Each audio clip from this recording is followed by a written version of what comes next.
Nous allons dans cette vidéo voir très simplement comment monter une vidéo, mais vraiment très simplement, sans vous expliquer toutes les règles du montage vidéo, parce qu'il y en aurait pour des heures et des heures. Comment monter une vidéo très simplement pour pouvoir la mettre sur le web, la diffuser sur le web. En l'occurrence, par exemple, j'ai l'intention de monter cette vidéo, comment surfer sur un blog la vidéo que je vais faire paraître sur YouTube. Au préalable, quand j'enregistre par exemple la vidéo d'écran, alors si vous importez des vidéos que vous avez filmées en extérieur, ça ne gêne pas, mais pour une vidéo d'écran, par exemple, moi je vais profiter du cadre que je définis ici seulement, pour pouvoir positionner toutes les fenêtres que je vais ouvrir dans ce même cadre, par exemple pour pouvoir réduire un petit peu la taille de la vidéo, parce que la taille de l'écran, vous voyez mon écran est assez large, hein, c'est un 21 pouces, et si vous regardez sur un écran d'ordinateur portable, la vidéo, vous allez avoir une vidéo qui est un petit peu grande ou un petit peu tronquée, donc c'est un petit peu gênant quand même. L'intérêt, c'est de vous définir une partie d'enregistrement pour pouvoir lier toutes vos fenêtres sur la même partie d'enregistrement. En l'occurrence, pour cette vidéo que je monte pour le montage, je l'ai mis au bord de l'écran pour pouvoir accéder au menu qui est sous Mac, tout en haut, indépendant de la fenêtre. Vous voyez, la fenêtre est vraiment indépendante du menu. Donc sous Windows, ça ne vous pose pas de problème, peu importe où vous mettez votre fenêtre, votre menu suit. Donc en l'occurrence, vous avez vos fichiers que vous avez enregistrés, alors soit un fichier audio et un fichier vidéo à part, un fichier vidéo et un fichier audio à part, que vous allez prendre et mettre directement sur la timeline ici. C'est le temps, la ligne de temps où s'écoule votre vidéo. Dans tous les logiciels de vidéo de montage, vous avez une timeline, et que ce soit un logiciel complexe ou un logiciel assez simple, vous avez trois fonctions, c'est-à-dire l'aperçu de votre vidéo, directement, vous avez l'aperçu, vous voyez, ça change, et vous avez ici la timeline, et vous avez ici les modes de propriété que vous pouvez explorer. Sous ce logiciel ScreenFlow pour Mac, vous avez, au lieu d'en avoir partout sur l'écran, sur votre logiciel, vous avez beaucoup de choses qui ont été enlevées et qui se retrouvent dans les menus qui sont en partie supérieure. Sous d'autres logiciels, vous avez tout sur l'écran et vous avez exactement la même chose pratiquement dans les menus.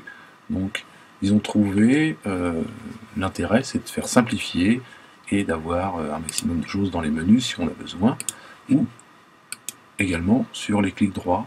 Donc, sur chaque partie, vous avez des clics droits, bien évidemment. Alors ici, vous avez dans la timeline votre partie vidéo, vous voyez, on peut la bouger, et votre partie audio à part. Elles sont détachées. Si vous avez un film directement d'une webcam, vous avez la partie audio et vidéo assemblée dans cette partie vidéo. Vous faites un clic droit, ici vous avez normalement détaché l'audio quand il y a une partie audio dedans, ce qui vous permet d'avoir et l'audio et la vidéo de détacher.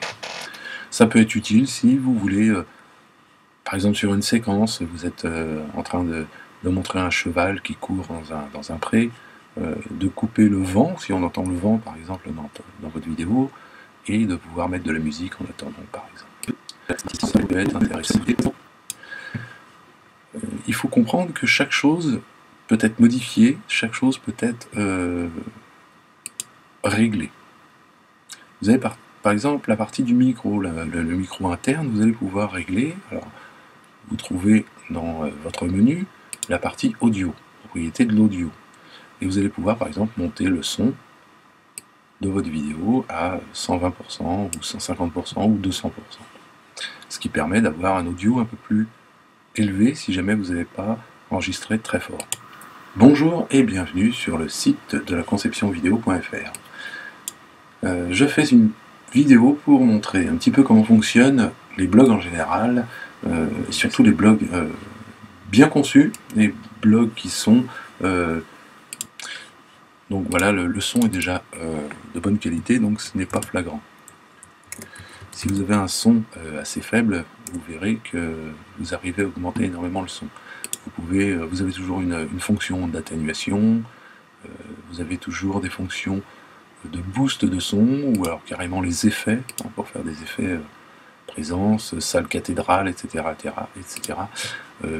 Par contre, je vous conseille de ne pas trop en faire, que ce soit pas...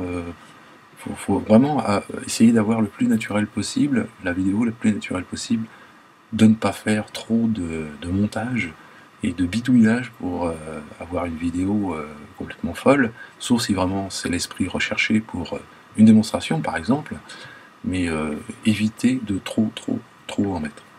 Comme les transitions, nous verrons que les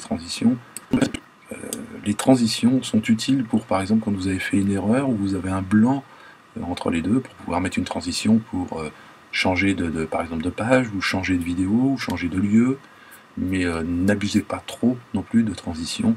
Des fois une coupure nette, passez directement à une autre vidéo. Par exemple, si vous êtes sur un parking, vous faites une coupure nette, vous vous retrouvez dans le magasin.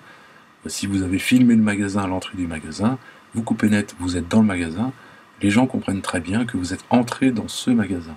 Pas besoin de faire une transition avec un gros flash ou alors l'écran qui tourne pour pouvoir changer de vidéo. Donc nous avons augmenté notre son, par exemple. Sur la vidéo, vous allez pouvoir voir les propriétés de la vidéo, l'échelle de la vidéo, la rotation, le reflet de la vidéo, par exemple. Si vous avez une vidéo, vous allez voir que vous voulez écourter un petit peu et vous voulez un reflet en dessous, vous avez un petit reflet en dessous, donc c'est assez sympathique. Ça dépend de ce que vous voulez faire exactement. Quand vous êtes trompé, vous pouvez toujours faire retour en arrière avec édition annulée, édition annulée, édition annulée. Voilà, vous faites CTRL Z avec votre clavier, plusieurs fois CTRL Z pour revenir à la position initiale.